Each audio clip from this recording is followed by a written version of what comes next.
सोमवार सुबह हम बाजार में लौटेंगे तो ढेर सारे ट्रिगर्स होंगे। स्टैंडर्ड जो हमारे ट्रिगर्स हैं, अमेरिकी बाजार, डाउ फ्यूचर्स, कोरोना के आंकड़े, एफआईसी खरीदारी बिकवाली, ये तो हमें हर रोज के लिए पता ही है और ये तीन बड़े ट्रिगर्स हमेशा के लिए हैं ही। लेकिन इसके अलावा विधानसभा चुनाव के नतीजे, प्रधानमंत्री की तरफ से कोई प्रतिबंधों की घोषणा होना या नहीं होना, दोनों ही ट्रिगर तो है ही। इसके अलावा रिलायंस के नतीजे, ये भी अपना असर डालेंगे।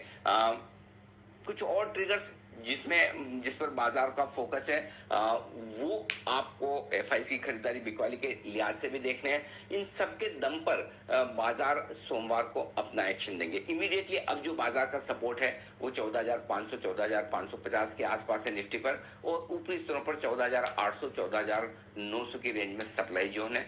बैंक निफ्टी का जहां तक सवाल है, जहां हम बंद हुए हैं बहुत अहम सपोर्ट लेवल के आसपास बंद हुए, यहाँ से फिसले तो फिर आप आराम से 32,000 32,200 की तरफ बाजार को निफ्टी पर, बैंक निफ्टी पर जाते हुए देख सकते हैं। और ऊपरी स्तरों पर 33,500 33,800 की रेंज है, जो बाजार ऊपर की तरफ बड़ा सप्लाई जोन है। तो काफी बड़े बड़े लेवल्स आ रहे हैं, क्योंकि रेंज बड़ी होती दिख रही बाजार में दिन के दौरान। क्लोजिंग बेसिस पर भी अगर खरीदारी का मौका बनेगा तो बनेगा आपके लिए पूरी तरह से मिड कैप और स्मॉल कैप शेयरों में भी, जहां आज भी बहुत ज्यादा कमजोरी नहीं हुई, ये अपने आप मजबूती बरकरार रखने में कामयाब रहे। तो अगला हफ्ता काफी इंटरेस्टिंग भी होगा मेक और जैसा कि आशीष भी कह रहे थे, यूजुअली मार्केट का मानना होता है सेल इन में गो अवे, बट डेटा क्या कह रहा है इसके बारे में। और एक्सपायरी से पहले 4 दिन में जब हमने निफ्टी पर 550 पॉइंट्स और बैंक निफ्टी पर 2000 पॉइंट्स की रैली देखी है, उससे क्या समझे? जो लोग है ना, वो जो कहते हैं सेल इन में गो अवे, उसमें जो बेच के चले जाते हैं, तो जो समझदार लोग हैं जो नहीं जाते छुट्टी पर काम करते हैं, तो वो खरीद लेते हैं। कम से कम डेटा तो यही कह रहे हैं। मैं पिछले 10 साल के डेटा के बजाय दीप है ना, मैं 7 साल के डेटा पे जाऊंगा, 2013 से लेकर 2020। ठीक है, 2013 के डेटा से क्यों जा रहा हूँ वो भी बता दूं। 2014 में इलेक्शन हुआ था, जब मोदी जी पीएम बने थे, हाँ, पहली बार वाले में। तब लगभग सितंबर के आसपास से ये घोषणा हुई थी कि एनडीए मोदी जी के नेतृत्व में चुनाव लड़ेगा।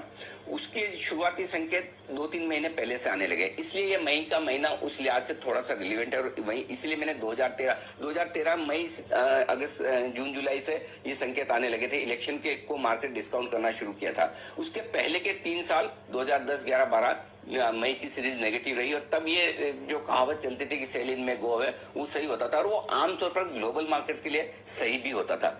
लेकिन 2013 से 2020 देखिए दीप, एक भी series, not a single series मई की नेगेटिव बंद हुई हो। पिछले 7-8 सालों में लगातार मई की सीरीज में बाजार ऊपर बंद हो रहे हैं, और बंद होने के ऊपर की रेंज आप सोचेंगे तो दंग रह जाएंगे।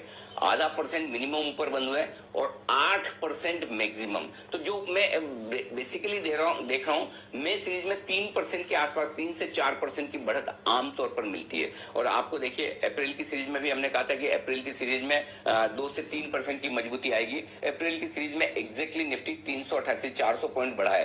400 पॉइंट मतलब आप समझ लीजिए करीबन 2.5%। तो जितना अंदाज अप्रैल की सीरीज में हमने लगाया था कि इतनी बढ़त हो सकती है 3% के आसपास की, 2.5% की बढ़त आपके लिए निफ्टी में आई है। तो मई की सीरीज में पहली चीज तो इस लिहाज से आपको डरना घबराना है कि मई में बेच देना और चले जाना है। और जाएंगे तो भी जाएंगे कहाँ? अभी तो स्टे होम स्टे सेफ वाला मामला है, तो बेच के कहाँ जाएंगे? घर में ही रहना है। तो इसलिए बेहतर है बेचना नहीं है, मौका ये ढूंढना है कि और खरीदारी का चांस कब और कहाँ मिलेगा।